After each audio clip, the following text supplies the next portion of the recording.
यार good morning. तो आज लंच रे बनामा आलू भजा। तो आलू भजा बनाबार लगे इटा देख पहला देदेली तेल, तापरे जीरा आउ कंचा मिर्चा देदेली, तापरे यहाँ देदेमा पियाज आउ पियाज के टिके हल्का फ्राए कला परे आलू देदेमा। आलू के बस दी दुआ कर छोट छोट कर काटिकिना रखा है।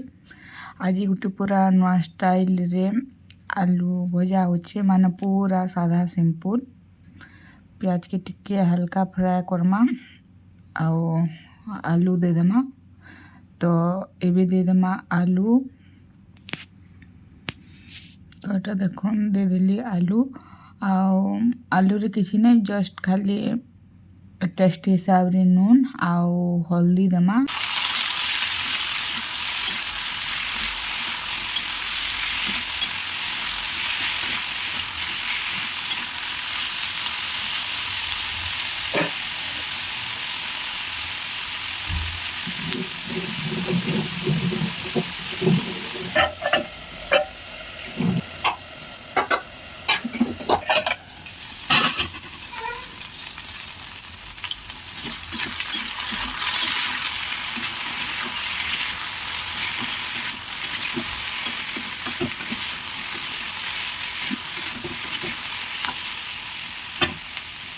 तो किसी टाइम हल्का फ्राए कला परे एबे टेस्ट हिसाब रे नून आउ हल्दी देकरी किसी टाइम ढापी ढापी करे भाईमा। तो देखुन दे देली नून, तापरे भी दे देमा हल्दी आउ भल से फ्राए करमा।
तो ये दे देमा टिके मिर्चा गुण आओ भल से आउ टिके फ्राए करमा।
ତାପରେ ଦେଖୁନ୍ କିଛି ଟାଇମ୍ ଗଲା ପରେ ଫାଇନାଲି ରେଡ଼ି ହେଇଗଲା ଆମର ଆଲୁ ଭଜା। ତ ଆଲୁ ଭଜାକେ ସାଇଡ଼୍ କରିଦେମା ଆଉ ଏବେ ବନାମା ମାନେ ଡାଲ୍ ଫ୍ରାଏ। ଡାଲ୍କେ ସିଝେଇକିନା ରଖିଛେଁ ଆଉ ଡାଲ୍ ଫ୍ରାଏ ବନାବାର୍ ଲାଗି ଏଇଟା ଦେଖ କଡ଼େଇରେ ତେଲ୍ ଦେଇଦେଲି, ତାପରେ ଦେଇଦେଲି ଜିରା ଆଉ ଶୁଖା ମିର୍ଚା, ତାପରେ ଦେଇଦେଲି ଟମାଟୋ ଆଉ ଟମାଟୋକେ ଟିକେ ଫ୍ରାଏ କର୍ମା। ଟମାଟୋ ସିଝି ଗଲା ପରେ ଯେନ୍ ସିଝେଇ କରି ରଖା ହେଇଛି ଡାଲ୍ ସେଟାକେ ଦେଇଦେମା। ଆଉ ଏଇଟା ଲେସୁନ୍ ପିଆଜ ନାଇଁ ଦିଆ ହେବାର୍। ତାପରେ ଦେଖୁନ୍ ଦେଇଦେଲି ଡାଲ୍ ଆଉ ଡାଲ୍ ତାପରେ ଏଇଟା ଟିକେ ଦେଇଦେଲି ଭଜା ଜିରା ଗୁଣ୍ଡ, ତାପରେ ଟିକେ ଫୁଟବାର୍ ଲାଗି ଛାଡ଼ିଦେମା। ତ ଦେଖୁନ୍ ଫାଇନାଲି ରେଡ଼ି ହେଇଗଲା dal fry. Thank you for watching, bye.